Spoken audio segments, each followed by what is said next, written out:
সুবহানাহু ওয়া তাআলার দরবারে শুকরিয়া যে আল্লাহ সুবহানাহু ওয়া তাআলা আমাকে আপনাদের সামনে আসার তৌফিক দান করেছেন। এজন্য আল্লাহ রাব্বুল ইজ্জতের দরবারে শুকরিয়া আদায় করছি। আলহামদুলিল্লাহ। আজকে ইনশাআল্লাহ তাআলা আলোচনা করব সাইয়্যিদিনা রিয়াজ আহমেদ গওহর শাহী ইমাম মেহেদী আলাইহিস সালামের বাতেনি তালিমের আলোকে, যেটি সুফি মাস্টার সৈয়দি ইউনুস আল গওহর হুজুর আলরার প্ল্যাটফর্ম থেকে আলোচনা করেছেন। আজকের আলোচ্য বিষয় হলো ইমাম মেহেদী আলাইহিস সালাম কি আমাদ পর আল্লাহ কা কুল মাখলুকাত কো হুকুম, অর্থাৎ ইমাম মেহেদী আলাইহিস সালাম যে তাশরিফ রাখবেন এই সম্পর্কে আল্লাহ সুবহানাহু ওয়া তাআলা তার সমস্ত মাখলুককে হুকুম দিয়েছেন। উর্দু বয়ানের আমি লিংক দিয়ে দেব, আপনারা সাইয়্যিদ ইউনুস আল গওহর হুজুরের পবিত্র জবান পাক থেকে আলোচনাটা শুনে নেবেন, যাতে এই আলোচনার নূর ফয়েজ ইরফান আপনাদের কলবে আপনারা ধারণ করতে পারেন। আমি উর্দু বয়ানের বাংলাটা ট্রান্সলেট করছি। শুরুতেই সাইয়্যিদ ইউনুস আল গওহর হুজুর বলেন যে কায়নাতের সকল মাখলুককে আল্লাহ সুবহানাহু ওয়া তাআলা সরকার গওহর শাহী ইমাম মেহেদী আলাইহিস সালামের চেহারা মোবারক দেখিয়েছিলেন। তারা সবাই সেজদা দিয়েছিলেন সরকার গওহর শাহী ইমাম মেহেদী আলাইহিস সালামকে, যত বাতিনি মাখলুক আছে সবাই। আর আমরা মানুষ, যাদের মধ্যে ওয়াসওয়াসা আসে, যাদের মধ্যে সন্দেহ আসে সরকার পাকের ইমাম মেহেদী আলাইহিস সালাম হওয়ার বিষয়ে, এই জন্য আর কি যে সাইয়্যিদ ইউনুস আল গওহর হুজুর বলেন যে তোমরা আমার এরকম, যে সাইয়্যিদ ইউনুস আল গওহর হুজুর বলেন যে তোমরা হলে গালিজ ব্যক্তি, অর্থাৎ মানে অপবিত্র ব্যক্তি, এরকম ময়লা ব্যক্তি। কারণ আমরা তো এরকম মানিনি। সরকার পাকি আমাদেরকে মানার তৌফিক দিয়েছেন, আল্লাহ সুবহানাহু ওয়া তাআলাই আমাদেরকে মানার তৌফিক দিয়েছেন যে আমরা ইমাম মেহেদী আলাইহিস সালামকে মানব, না হলে আমরা কেউই মানতে পারতাম না। এটা আল্লাহ সুবহানাহু ওয়া তাআলার দয়া, ইহসান, করম। সাইয়্যিদ ইউনুস আল গওহর হুজুর বলেন যে এই জিনিস বিরক্ত করে আর পরে কান্না আসে। সেটা কি? সেটা হলো যে তোমাদেরকে এটা বলে যে তোমাদের জীবনকেও কঠিন করছি। মানে কায়নাতের যত মাখলুকাত আছে সবাই সরকার গওহর শাহ ইমাম মেহেদী আলাইহিস সালামকে সিজদা করেছে, এরকম। আর আমরা সাধারণ ইনসান, আমরাও যদি সরকার পাকের পা মোবারকে আমাদের মাথা রাখি, তাহলে এটা আমরা কোনো বড় ধরনের কাজ করিনি, কারণ এই কাজ তো অন্যান্য মাখলুকাতরাও করেছে। এতে আমাদের আজমত বা মর্যাদা বা মর্তবা কিসের? একটা পিঁপড়াও যে সরকার গওহর শাহী ইমাম মেহেদী আলাইহিস সালামের পা মোবারকে সিজদা দিয়েছে, আর আমরা তো মানুষ, এরকম। তাহলে মানুষ হওয়ার পরেও আমরা আশরাফুল মাখলুকাত, এটা হওয়ার কারণেও আমরা সরকার পাকের পা মোবারকে মাথা রেখেছি। তাহলে আশরাফুল মাখলুকাত হওয়ার ফায়দাটা আমাদের কি হলো? সুফি মাস্টার সাইয়্যিদ ইউনুস আল গওহর হুজুর বলেন যে তুমি মেহেদী আলাইহিস সালামের দরবারে আদব দেখাচ্ছ, পিঁপড়াও আদব দেখাচ্ছে, জীবজন্তুও ইমাম মেহেদী আলাইহিস সালামের আদব দেখাচ্ছে। তাহলে এরকম যে হালাল হারাম সমস্ত জীবজন্তু সরকার গওহর শাহী ইমাম মেহেদী আলাইহিস সালামের সামনে মাথা নত করছে। যে তিনি আদম আলাইহিস সালাম ছিলেন যাকে শুধু ফেরেশতারা সিজদা করেছিলেন, মালাইকারা শুধু সিজদা করেছিলেন বাবা আদম আলাইহিস সালামকে। আর ইমাম মেহেদী আলাইহিস সালামকে যখন আর কি ইমাম মেহেদী আলাইহিস সালামের দায়িত্ব দেওয়া হলো, তখন আল্লাহ সুবহানাহু ওয়া তাআলা তার সমস্ত মাখলুকাতকে ইমাম মেহেদী আলাইহিস সালামের চেহারা মোবারক দেখিয়ে দিয়েছিলেন। ফলে সমস্ত মাখলুকাত ইমাম মেহেদী আলাইহিস সালামকে সিজদা করেছিল, শুধু মালাইকা না। মালাইকা তো যে শুধু আদম আলাইহিস সালামকে সিজদা করেছিল, আর সরকার গওহর শাহী ইমাম মেহেদী আলাইহিস সালামকে সমস্ত মাখলুকাত তারা সিজদা করেছিল, তার সম্মানার্থে মাথা নত করেছিল। সাইয়্যিদ ইউনুস আল গওহর হুজুর বলেন যেখানে শুধু জীবজন্তু পশু পাখি না, জিবরিল আলাইহিস সালাম সহ প্রত্যেকটি মাখলুক তার মধ্যে অন্তর্ভুক্ত যারা সরকার পাককে সিজদা করেছিল। এরকম ফেরেশতা, মালাইকা, তারপরে মুয়াক্কিলাত হলো কি, মানে এরাও এক ধরনের মাখলুক আর কি। যেমন ফেরেশতা একটা জাতি, আমরা চোখে দেখি না। তারপরে আরেকটা হলো জিন জাতি, আমরা চোখে দেখি না। এরকম মুয়াক্কিলা তো একটা মাখলুক জাতি, এদেরও জীবন আছে, এদেরকেও আমরা দেখতে পারি না। এই মুয়াক্কিলাত তারাও সিজদা করেছিল সরকার পাককে। শুধু আলভি না, আলভি হলো ভালো মুয়াক্কিলাত, শুধু আলভি মুয়াক্কিলাত না, যেগুলো আর কি সিফলি মুয়াক্কিলাত, সেগুলোও সরকার পাককে সিজদা করেছিল। তারপরে নুরি মুয়াক্কিলাত, নারী মুয়াক্কিলাত যত আছে সবাই। সৈয়দ ইউনুস আল গহর হুজুর বলেন যে পিছন থেকে জেনে মানুষ দেখে যে বোবা জানোয়াররা সরকার গহর শাহ ইমাম মেহেদী আলাইহিস সালামকে আদব করছে, তার আগে মাথা ঝুঁকাচ্ছে।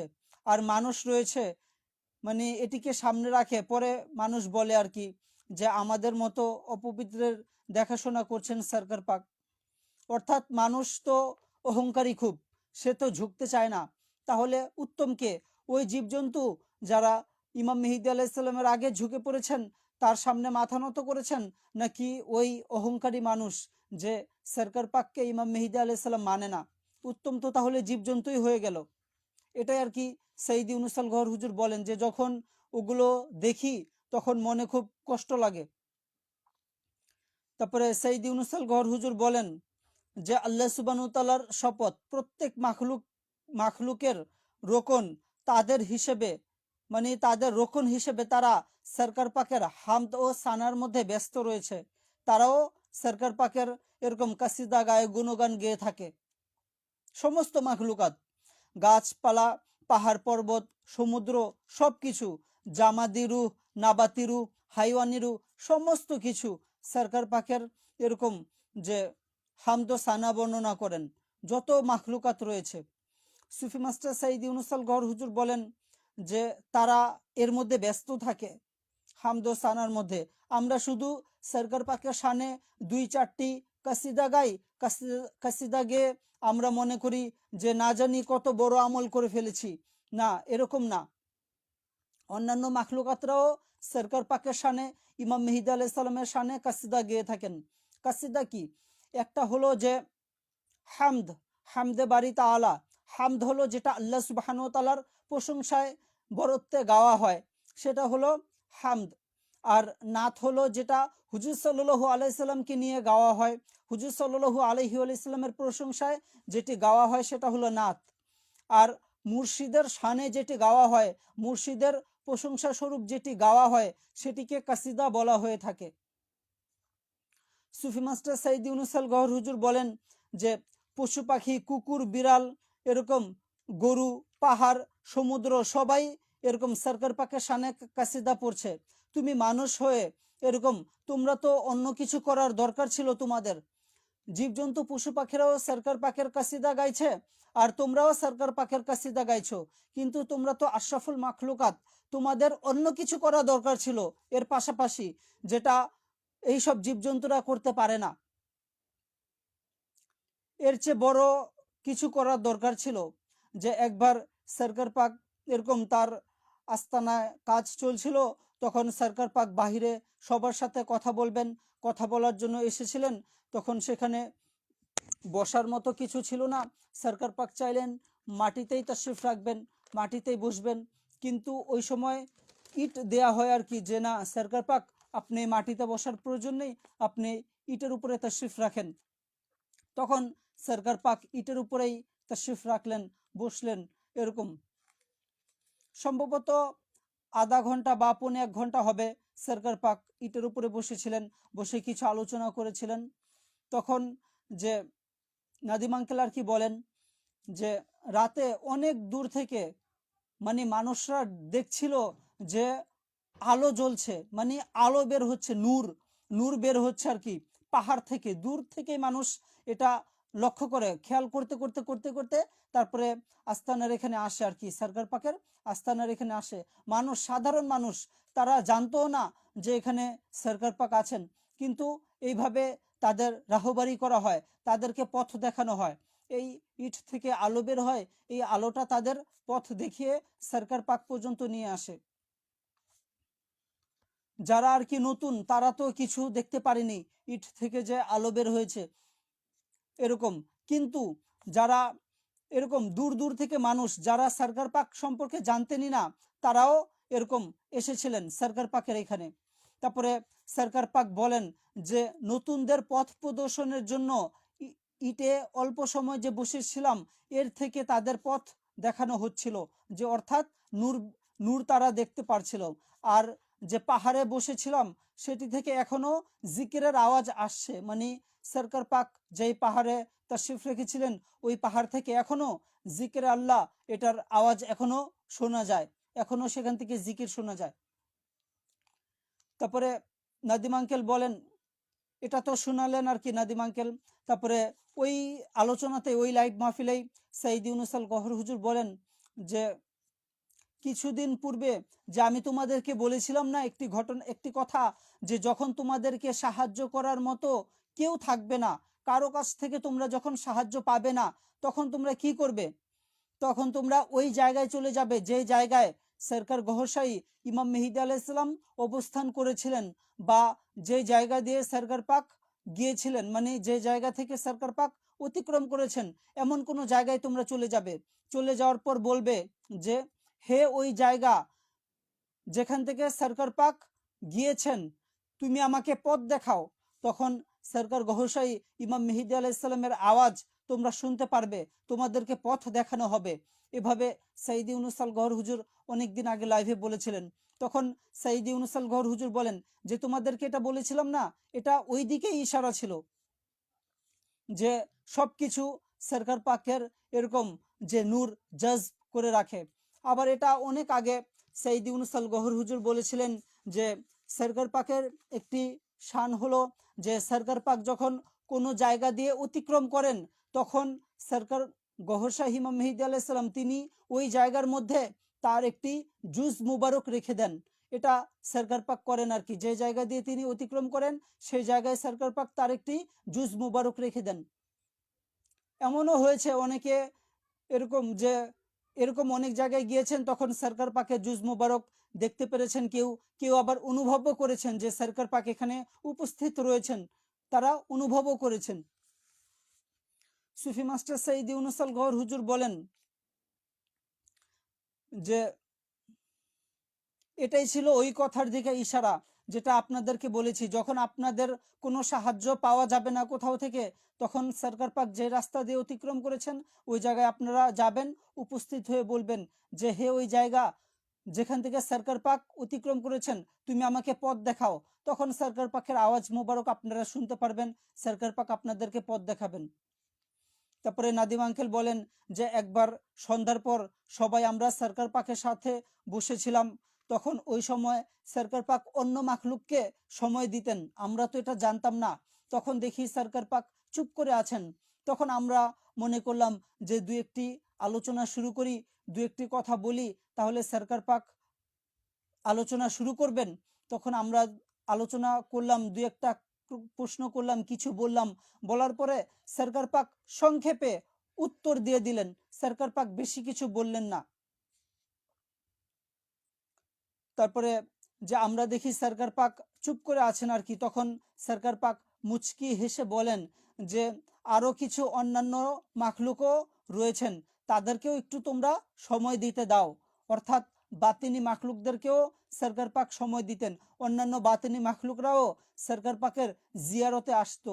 আমরা তো ইনসান হিসেবে যাই, সরকার পাকের জিয়ারত করি। যখন সুফি মাস্টার সঈদ ইউনূস আল গওহর হুজুর তশরিফ রাখেন বাংলাদেশে, আমরাও তো জিয়ারতে যাই, এরকম অন্যান্য মাখলুকরাও সরকার পাকের জিয়ারতে আসতেন। এরকম এটা প্রায় 2-3 মাস হবে যে সঈদ ইউনূস আল গওহর হুজুর তিনি লাইভে বলেছিলেন আর কি, যে স্টুডিওতে যিনি বসা ছিলেন তাকেই সম্বোধন করে বলছেন। সঈদ ইউনূস আল গওহর হুজুর বলেন যে আমি কাকে যেন বলেছিলেন আর কি, যে আমি যখন একবার ফোন কেটে দেব দ্বিতীয়বার আমাকে কল দেবে না, তাহলে বুঝে নেবে যে আমি একটু ব্যস্ত আছি। কারণ এই যে লাইভ মাহফিল আমি করি, লাইভ মাহফিল শেষ হয়ে যায়, লাইভ মাহফিল শেষ হয়ে যাওয়ার পরেও আমার স্বাভাবিক হতে প্রায় 45 মিনিট সময় লেগে যায়। এভাবে সঈদ ইউনূস আল গওহর হুজুর বলেছিলেন ওই স্টুডিওতে কেউ একজন বসা ছিলেন তাকে। কারণ আমরা তো জানি অনেক বাতিনি মাখলুকও ওই মজলিসে উপস্থিত হন, সেখানে বসে সঈদ ইউনূস আল গওহর হুজুরের আলোচনা শুনেন। এ তো যে 2-1 দিন আগেরই আলোচনা, যে দুই একদিন না, গতকালকেরই আলোচনা, সৈয়দ ইউনূস আল গওহর হুজুর বলেছিলেন যে এখানে শুধু আমি বসে থাকি আর তোমরা বসে থাকো এটা না, এখানে এই লাইভ মাহফিলে সরকার পাকও ইমাম মেহেদী আলাইহিস সালামও উপস্থিত থাকেন, হুজুর পাক সাল্লাল্লাহু আলাইহি ওয়াসাল্লাম তিনিও এখানে উপস্থিত থাকেন, অনেক বড় বড় হাস্তিয়া মুআজ্জাম তারাও এখানে উপস্থিত থাকেন। তোমরা যদি এই মজলিসের আদব রক্ষা না করো তাহলে তো তারা মনে কষ্ট পাবেন, তাহলে তো তারা চলে যাবেন। এভাবে সৈয়দ ইউনূস আল গওহর হুজুর বলেছেন। এরকম যে এটাই আর কি সরকার পাক বলেছিলেন যে তোমরা তো সময় পাও, এখন একটু বাতিনি মাখলুকদেরকেও সময় দিতে দাও আমাকে, তাদেরকেও একটু সময় দেই, এভাবে সরকার পাক মুচকি হেসে বলেছিলেন। সরকার পাক যখন এটি বলেন তখন সরকার পাক বলেন যে দেখছো না, বাহিরে ইশারা দিয়ে দেখাচ্ছিলেন, তখন ওই যে ওইখানে যে গাছপালাগুলো ছিল, গাছপালারা তাদের যে মাথা অবনত করে রেখেছিল সরকার পাকের দিকে, এরকম মানে মাথা ঝুঁকিয়ে রেখেছিল, বোঝা যাচ্ছিল যে তারা মানে সরকার পাকের সম্মানার্থে মাথা ঝুঁকিয়ে রেখেছে গাছপালা, এরকম। আবার গাছপালাগুলো দুলছিল, খুব দুলছিল। তখন সরকার পাক বলেন যে আমি যখন উপস্থিত থাকি তখন এই জায়গার যে আবহাওয়া অন্যরকম হয়, ফিজা অন্যরকম হয়, যখন আমি থাকবো না এই জায়গায় উপস্থিত তখন দেখবে যে আবার স্বাভাবিক হয়ে যাবে আবহাওয়া। আবার সরকার পাক যখন বলেন যে আমি যখন এরকম পাহাড় দিয়ে যাই তখন তোমরা দেখবে গাছপালারা দুলতে থাকে, এরকম মাথা অবনত করে রাখে সরকার পাকের সম্মানার্থে, মানে কুল কায়নাতের মাখলুক সরকার পাককে চিনে। কিন্তু দুঃখের বিষয় হলো মানুষকে যখন বলি যে ভাই দেখেন চাঁদ, সূর্য, হাজরে আসদ, এগুলোর মধ্যে আল্লাহ সুবহানাহু ওয়া তাআলা সরকার পাক গহরশাহী ইমাম মেহেদী আলাইহিস সালামের চেহারা মোবারক দেখিয়েছেন, এই যে দেখা যাচ্ছে স্পষ্ট সরকার পাকের চেহারা মোবারক চাঁদের মধ্যে দেখা যাচ্ছে, এরকম সরকার পাকের এই যে ছবি মোবারক দেখা যাচ্ছে স্পষ্ট হাজরে আসওয়াদের মধ্যে। যখন এগুলো মানুষকে বলি মানুষ বিশ্বাস করতে চায় না, এটাই কষ্টদায়ক আর কি। আপনারা গুগলেও সার্চ দিবেন মুন পিকচার লিখে আপনারা সার্চ দিবেন, তাহলেই দেখতে পারবেন এই চেহারা মোবারক স্পষ্ট দেখা যাচ্ছে চাঁদের মধ্যে। যখন ফুল মুন হয়ে যাবে, মুনলিট নাইট, তখন আপনারা জাহিরি চোখ দ্বারাও দেখতে পারবেন। আর ইমাম মেহেদী আলাইহিস সালাম সম্পর্কে আমার পিন পোস্টে রেফারেন্স দেয়া আছে কোরআনে পাক আর হাদিস শরীফের, যেটা সৈয়দ ইউনূস আল গওহর হুজুর ব্যাখ্যা দিয়েছেন। আপনারা চাইলে আমার আইডিতে ঢুকে আমার পিন পোস্টটাও দেখতে পারেন, ইমাম মেহেদী আলাইহিস সালাম সম্পর্কে কোরআন হাদিসের রেফারেন্স ইনশাআল্লাহ তাআলা আপনারা পেয়ে যাবেন। সুফি মাস্টার সৈয়দ ইউনূস আল গওহর হুজুর বলেন, এটা তো সৈয়দ ইউনূস আল গওহর হুজুর বলছিলেন, তখন আর কি নাদিম আঙ্কেল আবার বলেন যে সরকার পাক বলেন তাদেরও তো এই মাখলুকাতদেরও তো ইচ্ছা হয় যে তারা আমাকে সালাম পেশ করবে, তারা আমার জন্য কাসিদা গাইবে, আর এটা আমি শুনি, এগুলো আমাকে শুনতে দাও। এভাবে আর কি সরকার পাক সবাইকে বললেন যে তোমরা একটু মানে আমাকে একা ছেড়ে দাও, আমি তাদের সাথে এভাবে কথা বলবো আর কি। তারপরে সরকার পাক বলেন যে আমি এই জায়গা থেকে চলে গেলে আবহাওয়া দেখবে অন্যরকম পরিবেশ হয়ে যাবে, আবার যখন আমি পাহাড়িতে থাকবো তখন দেখবে গাছপালাগুলো দুলছে, আর এইসব গাছপালারাও সরকার পাকের কাসিদা গেয়ে থাকে, সরকার পাকের বরত্ব প্রকাশ করে থাকে, হামদো সানা পড়ে থাকে। সরকার পাক একবার এরকম যে নর্থ ডোকেটর এরকম সফরে যান, জঙ্গলের মধ্যে দিয়ে সরকার পাক যখন যাচ্ছিলেন গাড়িতে করে, পিছনে আরো দুইটা গাড়ি ছিল, সরকার পাক যখন যাচ্ছিলেন তখন রাস্তার দুই পাশে এরকম যে মহিষ ছিল, তারপরে হরিণ ছিল, আরো প্রাণী ছিল, জীবজন্তু ছিল, তারা সবাই মাথা ঝুঁকিয়ে দাঁড়িয়েছিল সরকার পাকের সম্মানার্থে। নাদিম আঙ্কেল বর্ণনা করেন আর কি, যে নাদিম আঙ্কেল বলেন যে দূরে এক তো হলো সামনে যারা যেগুলো জীবজন্তু ছিল তারাও ইমাম মেহেদী আলাইহিস সালামের সম্মানার্থে মাথা ঝুঁকিয়ে আদবের সাথে দাঁড়িয়েছিল, আর দূরে দূরে যতগুলো দেখা যাচ্ছিল বাফেলো এরকম, তারাও মানে বোঝা যাচ্ছিল যে তারাও সরকার পাকের দিকে মাথা ঝুঁকিয়ে দাঁড়িয়েছিল মুখ করে, এমন না যে কেউ পিঠ দিয়েছিল, এরকম না, সবাই সরকার পাকের সম্মানার্থে মাথা ঝুঁকিয়ে দাঁড়িয়েছিল। সুফি মাস্টার তারপরে যে নাদিম আঙ্কেল বলেন যে এগুলো আমি জাহেরের চোখে দেখেছি যারা ওই সফরে সরকার পাকের সাথে ছিলেন আর কি। তারপরে যে যখন এটা হয় আর কি, সরকার পাক গাড়ি থামান, আর প্রথমে সরকার পাক বলেন যে গাড়ি ধীরে ধীরে চালাও, সরকার পাক সমস্ত জীবজন্তুগুলোকে দেখছিলেন, আর গাড়ি খুব আস্তে আস্তে চালানো হচ্ছিল। আবার একটি পর্যায়ে সরকার পাক বলেন যে এখানে থামিয়ে দাও। তখন সরকার পাক সেই গাড়ি থেকে নামলেন আর সবাইকে বলে দিলেন যে তোমরা কেউ আসবে না, তোমরা এখানেই থাকো, আমার পিছনে তোমাদের আসতে হবে না। পরে সরকার পাক এরকম সেখান থেকে নেমে একটু মাঠের দিকে যান। ওই মাঠে সরকার পাক যখন যান, সমস্ত জীবজন্তুগুলো মাঠে একত্রিত হয়ে গিয়েছিল সরকার পাকের সামনে। তখন সরকার পাক তাদের সাথে কথা বলেন, আবার সরকার পাক একটু হাত এভাবে নাড়ান, ইশারা দেন। তখন ওই সমস্ত জীবজন্তুগুলো, হরিণ ছিল, বাফেলো ছিল, তারা আবার ধামাল করা শুরু করে দিল, মানে তারা নাচা শুরু করে দিল। এরকম যখন এটি হচ্ছিল, নাদিম আঙ্কেল বলেন যে আমরা তো আবার ভয় পাচ্ছিলাম, আবার না বনের হিংস্র প্রাণী নাকি আবার কোনো সমস্যা করে ফেলে, আমরা তো ভয় পাচ্ছিলাম। তখন আবার সরকার পাক বললেন যে না, এখানেই তোমরা দাঁড়িয়ে থাকো। তখন পরে যে জীবজন্তুরা তারা ধামাল করছিল, সরকার পাক উপস্থিত হওয়ায় তারা উৎসব পালন করছিল। যেমন যে সঈদ ইউনুস আল গওহর হুজুর যখন তশরিফ রাখেন বাংলাদেশে, আমরাও এরকম আমাদের মধ্যে অন্যরকম একটি অবস্থা হয়, কাসিদা শুনতে শুনতে আমরাও যেমন ধামাল করি, আমাদের ভেতরের অবস্থা যেমন অন্যরকম হয়ে যায়, ওই রকমই অবস্থা জীবজন্তুদের মধ্যেও হয়েছিল। তারাও সরকার পাকের যে আমাদের খুশিতে সরকার পাক উপস্থিত হয়েছিলেন তাদের মধ্যে, এই খুশিতে তারাও নাচছিল, তারাও ধামাল করছিল।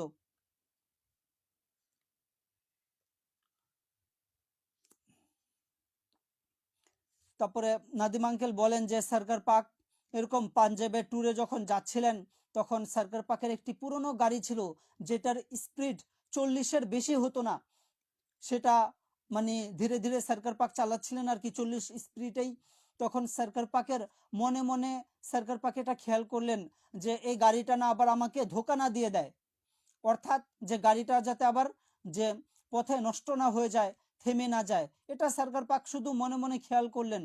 তখন আবার সরকার পাক বলেন, এই ঘটনা আবার সরকার পাক শুনিয়েছিলেন, যে সরকার পাক বলেন যে আল্লাহ সুবহানাহু তাআলার শপথ, যে গাড়ির যেটা বডি বডি আওয়াজ দেয়, ইঞ্জিন আওয়াজ দেয় আর কি, যে গওহর শাহী আমি আপনাকে কষ্ট দেব না, মানে গাড়ির যে বডি সেটা কথা বলছিল সরকার পাক গওহর শাহী ইমাম মেহেদী আলাইহিস সালামের সাথে, যে আমি আপনাকে কষ্ট দেব না, আমি আপনাকে পিন্ডি পর্যন্ত পৌঁছে দেব। এটা সরকার পাকের গাড়ি উত্তর দিয়েছিল। তাহলে এটা মানে জীবজন্তু, গাছপালা, তরুলতা, পাহাড় পর্বত সবকিছু সরকার গওহর শাহী ইমাম মেহেদী আলাইহিস সালামকে চিনতে পেরেছে, কিন্তু এই মানুষ চিনতে এখনো পারেনি। এজন্য আমরা যতটুকু পারবো সমস্ত মানুষের কাছে এই আল্লাহ সুবহানাহু ওয়া তাআলার নিদর্শন, চাঁদ, সূর্য, হাজরা আসওয়াদ, ইমাম মেহেদী আলাইহিস সালামের ছবি মোবারক, এগুলো মানুষের কাছে পৌঁছে দেব, যাতে মানুষ ইমাম মেহেদী আলাইহিস সালামের দিকে ঝুঁকে, যাতে ইমাম মেহেদী আলাইহিস সালামের কাছে এসে আল্লাহ সুবহানাহু ওয়া তাআলার এই যে জিকরে কলব, এই জিকরে কলব যাতে নিয়ে নেয়, আর ইসমে জাতের আল্লাহ আল্লাহ জিকির দ্বারা যেন তাদের কলবকে আলোকিত করে ফেলে, জাগ্রত করে ফেলে, তাহলে তারা জাহান্নাম থেকে মুক্তি পেয়ে যাবে। জাহান্নাম থেকে মুক্তির গ্যারান্টি শুধুমাত্র জিকরে কলব, আর দ্বিতীয় কিছু না। এরকম আমল, এগুলো পরে, আমল হলো মুমিনের জন্য। কোরআনে কোথাও নেই যে আমল মানে মুমিন হওয়ার পরে হলো আমল, আমল মুসলমানের জন্য, এটা কোরআনে কোথাও নেই। নামাজ, নামাজ হলো এটা মুমিনের জন্য। সূরা নিসার 103 নম্বর আয়াত, ইন্নাস সলাতা কানাত আলাল মুমিনিনা কিতাবাম মাওকুতান, ইন্নাস সলাতা নিশ্চয় নামাজ, কানাত আলাল মুমিনিনা মুমিনের উপর ফরজ করা হয়েছে, কিতাবাম মাওকুতান ওয়াক্ত অনুযায়ী। আবার সূরা বাকারার মধ্যে আছে যে ইয়া আইয়ুহাল্লাযিনা আমানু, হে ঈমানদারগণ, ঈমানদার কারা? যারা মুমিন হয়েছে, যাদের কলবের মধ্যে আল্লাহু আল্লাহু জিকির প্রবেশ করেছে, তারাই মুমিন। কলব কি? কলব হলো আলামে মালাকুতের একটি মালাইকা বা ফেরেশতা। প্রত্যেক মানুষের হার্টের ভিতরে একটি মালাইকা বা ফেরেশতা রয়েছে, এটিকে বলা হয় লতিফায়ে কলব তরিকতের ভাষায়।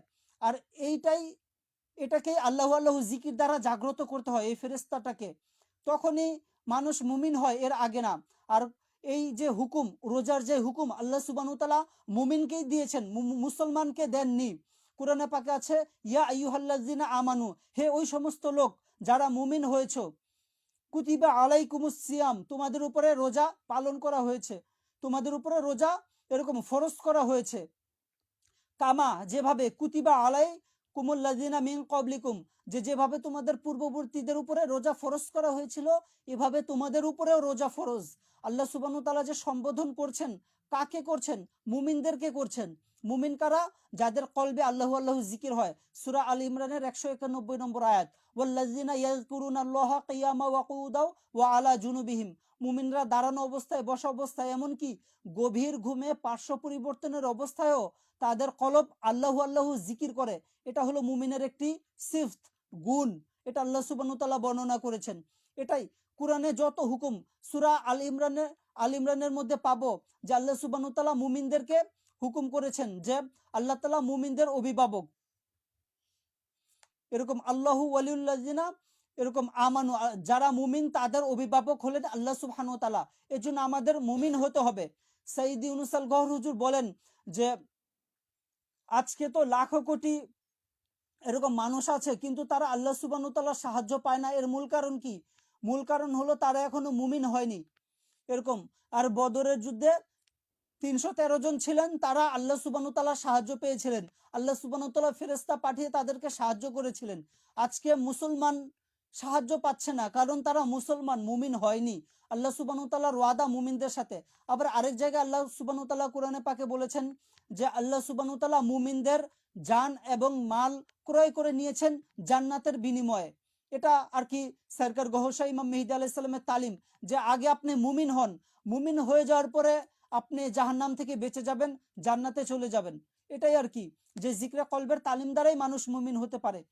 তারপরে সাইয়্যিদ ইউনূস আল গওহর হুজুর বলেন, ওই যে যে জীবজন্তুরা তারা যে মানে ধামাল করছিল, ওইখানে সরকার পাক যেই মাঠে উপস্থিত ছিলেন, সেই মাঠে সাইয়্যিদ ইউনূস আল গওহর হুজুর বলেন, এই মাত্র সরকার পাক ইমাম মেহেদী আলাইহিস সালাম বললেন যে সেখানে যে জীবজন্তুরা ছিল, অনেক লোকদের নফস এরকম জীবজন্তুদের রূপে ছিল।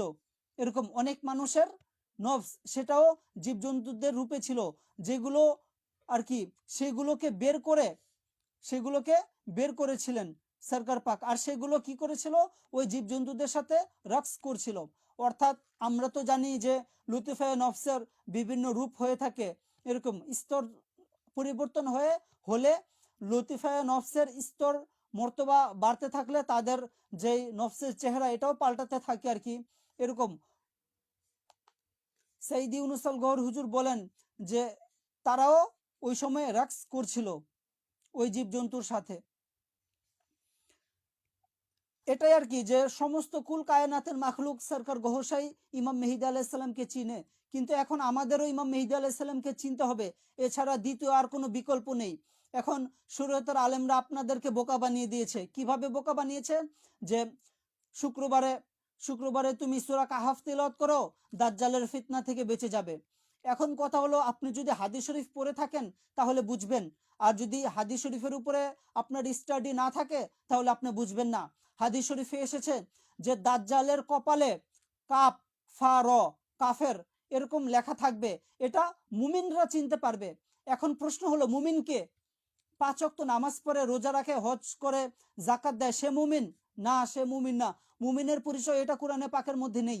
মুমিনের পরিচয় সূরা হুজুরাতের 14 নম্বর আয়াতে আল্লাহ সুবহানাহু ওয়া তাআলা বলেন যে ক্বালাতিল আরাবু আমান্না, কিছু আরবি এসে বলছে যে আমরা মুমিন হয়ে গিয়েছি।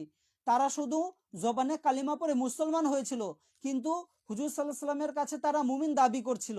এই কারণে আল্লাহ সুবহানাহু ওয়া তাআলা তাদের ভুল ভাঙান, যে কুল ইয়া রাসূলুল্লাহ, তাদেরকে বলে দিন, লাম তুমিনু, তোমরা মুমিন হওনি, ওয়ালাকিন কুলু আসলামনা, বরঞ্চ বলো আমরা ইসলাম গ্রহণ করেছি, বরঞ্চ বলো আমরা মুখে কালেমা পড়ে মুসলমান হয়েছি, জবানে লা ইলাহা ইল্লাল্লাহ মুহাম্মাদুর রাসূলুল্লাহ পড়েছি, এটা বলো। তোমরা এখনো মুমিন হওনি। কিভাবে হওনি? কেন হওনি? লাম্মা ইউদখিলুল ঈমানু ফি কুলুবিকুম, তোমাদের কলবে এখনো ঈমান প্রবেশ করেনি। তাহলে বোঝা গেল মুমিন কারা? যে যাদের কলবে ঈমান প্রবেশ করে তারাই মুমিন।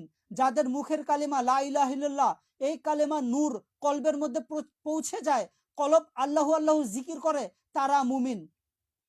এটাই হলো কোরআনে পাকের তালিম, যেটা সুফি মাস্টার সাইদি ইউনুস আল গহর হুজুর আল রার প্ল্যাটফর্ম থেকে দিচ্ছেন। এটাই সাইদি ইউনুস আল গহর হুজুর তিনি চিৎকার করে করে বলছেন যে এখন ইমাম মেহেদী আলাইহিস সালামের যুগ, এখন অন্য কেউ আপনাকে জাকিরে কলবি বানিয়ে দিতে পারবেন না। শুধুমাত্র ইমাম মেহেদী আলাইহিস সালাম ছাড়া কেউ আপনাকে জিকিরে কলব দিতে পারবেন না। আমরা যদি জিকিরে কলব নিতে চাই তাহলে ইউটিউবে সার্চ দেব, এরকম ক্যাপিটাল লেটারে লিখবো ALRA স্পেস দিয়ে এরকম টিভি, আলরা টিভি এটা লিখবো।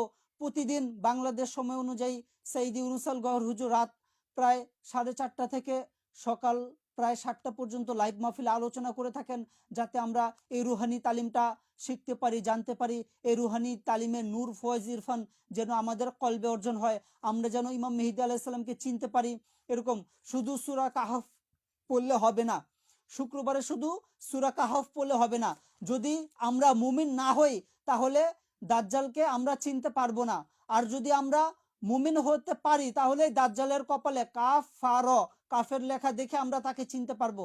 এজন্য মুমিন হওয়া আমাদের আগে শর্ত। আর যদি আমরা মুমিন হয়ে যাই তাহলে আমাদের কলবে ইসমে জাতের আল্লাহু আল্লাহু জিকিরের নূর থাকবে। ইমাম মেহেদী আলাইহিস সালাম হলেন নূরের গোলা। ইমাম মেহেদী আলাইহিস সালাম নূরের গোলা। আমাদের কলবে যদি সামান্য পরিমাণ ইসমে জাতে নূর থাকবে তাহলে ইমাম মেহেদী আলাইহিস সালাম তিনি টেনে আমাদেরকে তার কাছে নিয়ে নেবেন। আর দাজ্জাল আমাদেরকে তার কাছে নিতে পারবে না। দাজ্জালের ধোঁকা ওয়াসওয়াসা থেকে আমরা বেঁচে যেতে পারবো। এটাই হলো যে আলরা টিভির পয়গাম, যে কমপক্ষে আপনারা কলবে সালিম অর্জন করেন, কলবকে আল্লাহ আল্লাহ জিকির দ্বারা জাগ্রত করে নেন, জান্নাতের গ্যারান্টি হয়ে যাবে। তারপরে আপনারা যত ইবাদত পারেন করতে থাকেন, তত আপনাদের মর্তবা বাড়তে থাকবে আল্লাহ সুবহানাহু ওয়া তাআলার কাছে। কলবে সালিমেরও রেফারেন্স আছে কোরআনে পাকের মধ্যে, সূরা শুআরা 88 এবং 89 নম্বর আয়াত, যে আল ইয়াউমা ইয়াউমে হাসরের দিন লা ইয়ানফাউ কোনো উপকারে আসবে না, মালুন সম্পদ, ওয়ালা বানুন আর সন্তান সন্ততি, ইল্লা তবে উপকারে আসবে, মান আতাল্লাহু যে আল্লাহ পাকের কাছে নিয়ে আসবে। কি নিয়ে আসবে? বি কলবিন সালিমিন নিরাপদ কলব। নিরাপদ কলব অর্থাৎ যে কলবে আল্লাহু আল্লাহু জিকির হয়, এই কলবে শয়তান হাত দিতে পারে না, এই কলবের মধ্যে শয়তান ওয়াসওয়াসা দিতে পারে না, শয়তানের ধোঁকা শয়তানের খপ্পর থেকে এই কলবটা নিরাপদ হয়ে যায়। এই জন্য এই কলবকে বলা হয় কলবে সালিম। কলবে সালিমই আমার গ্যারান্টি জান্নাতের, আর কোনো গ্যারান্টি কোরআনে পাকের মধ্যে নেই। অনেকে বলে নামাজের হিসাব সর্বপ্রথম হবে, এটা আল্লামা রুমি রহমতুল্লাহ তিনি তার কিতাবের মধ্যে মাসনবী শরীফে লিখেছেন, কিন্তু সর্বপ্রথম নামাজের হিসাব হবে এটা কোরআনে পাকের মধ্যে নেই। জান্নাতের গ্যারান্টি শুধু কলবে সালিমের মধ্যেই রয়েছে, যেটা আল্লাহ সুবহানাহু ওয়া তাআলা দিয়েছেন। এই জন্য আমরা এই আলোচনাটা বেশি বেশি সবার কাছে শেয়ার করে দেব, যাতে সবাই এই আলোচনাটা শুনে তারাও যেন আগ্রহী হন নিজ কলবকে কলবে সালিম বানানোর জন্য। কলব কিভাবে আল্লাহু আল্লাহু জিকির করবে এই তালিমের দিকে যেন সবাই আসতে পারেন। আর আল্লাহ সুবহানাহু ওয়া তাআলা আমাদেরকে তো তৌফিক দিয়েছেন ইমাম মেহেদী আলাইহিস সালাম, সরকার গহর শাহ ইমাম মেহেদী আলাইহিস সালামকে মানার জন্য। মৃত্যুর আগ পর্যন্ত যেন আমরা এই ঈমানটা ধরে রাখতে পারি, এটাই আল্লাহ সুবহানাহু ওয়া তাআলার দরবারে ফরিয়াদ। আপনারা সবাই ভালো থাকবেন, আপনাদের অনেক অনেক খেয়াল রাখবেন। আসসালামু আলাইকুম ওয়া রাহমাতুল্লাহি ওয়া বারাকাতুহু।